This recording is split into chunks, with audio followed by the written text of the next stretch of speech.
ડેપોમાં decorative ભાગ ધરાશાયી, એક મુસાફરનું થયું મોત।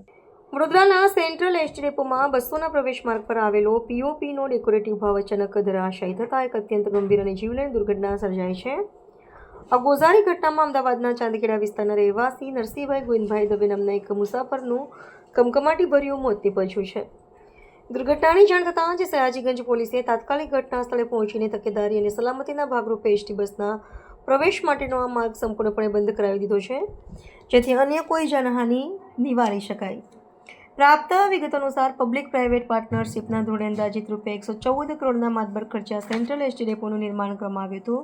ટ્રાન્સક્યુબ નામની કંપની દ્વારા આ અત્યાધુનિક ડેપોનું બિલ્ડિંગ બનાવવામાં આવ્યું હતું। આશ્ચર્યની વાત એ છે કે નિર્માણ કાર્યને માત્ર 9 વર્ષ જેટલો ટૂંકો સમયગાળો જ વીત્યો હોવા છતાં ડેપોના બિલ્ડિંગનો ડેકોરેટિવ ભાગ તૂટી પડ્યો છે।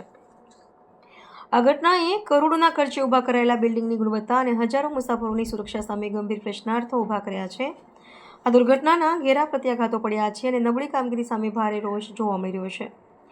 જાણીતા સ્ટ્રક્ચર એન્જિનિયર ડોક્ટર નિકુલ પટેલે આક્ષેપો કર્યા છે કે આ બિલ્ડિંગના નિર્માણમાં અત્યંત તકલાદી અને હલકી કક્ષાની કામગીરી કરવામાં આવી છે, જેનું આ જીવલેણ પરિણામ છે। તેમણે વહીવટીતંત્ર પાસે ઉગ્ર માંગણી કરી છે કે આ નિમ્ન સ્તરના બાંધકામ માટે જો કોઈ પણ જવાબદાર હોય તેમની સામે સત્વરે કડક કાયદેસરની કાર્યવાહી કરવામાં આવે। ભવિષ્યમાં આવી ઘટનાઓ ટાળવા માટે સમગ્ર બિલ્ડિંગનું માળખાકીય નિરીક્ષણ થાય તેવી માંગ પ્રબળ બની છે।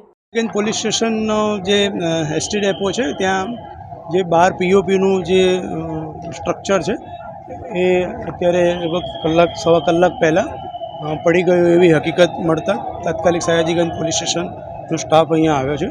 એ દરમિયાન એવી હકીકત મળેલી છે કે એક વ્યક્તિ લગભગ 60 વર્ષની આશરેની ઉંમર છે, એ ઈજાગ્રસ્ત થયા હતા। એમને તાત્કાલિક હોસ્પિટલ જે છે લઈ જવામાં આવ્યા છે। અન્ય બીજી કોઈ જાનહાનિ અત્યાર સુધી થઈ હોય એવું કંઈ ધ્યાનમાં આવ્યું નથી।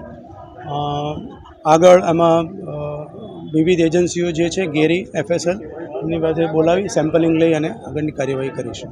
હાલમાં જે મુસાફરોને ઈજા થઈ છે એનું મૃત્યુ થયું છે અને અમદાવાદના રહેવાસી છે, આપણી કોઈ પાસે કોઈ વિગત? અત્યારે જે પ્રાથમિક માહિતી મળી છે એ પ્રમાણે ચાંદખેડાના એ નિવાસી છે અને એમનું ડેથ થયું છે એવું ઓરલી મૌખિક જાણવા મળ્યું છે। બીજું કંઈ અન્ય દુર્ઘટના ન થાય અને સુરક્ષિત રીતે જાહેર પરિવહન ચાલે એ માટે અલગ એક રૂટ ખોલી દેવામાં આવ્યો છે। જગ્યાને અત્યારે સેનિટાઈઝ કરી છે। એકવાર સેમ્પલિંગ થઈ જશે પછી ફાયર બ્રિગેડ અને અન્ય એજન્સીની મારફતે કાટમાળ જે છે જવાબદારો સામે કોઈ નિષ્કાળજીનો ગુનો દાખલ?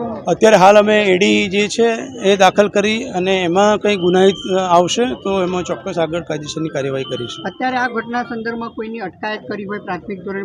અત્યારે હાલ અમે એડીની તપાસ કરી રહ્યા છીએ। વધુ યાતાયાત જે જાહેર પરિવહન છે એ અસરગ્રસ્ત ન થાય એની પર અમારું ફોકસ છે।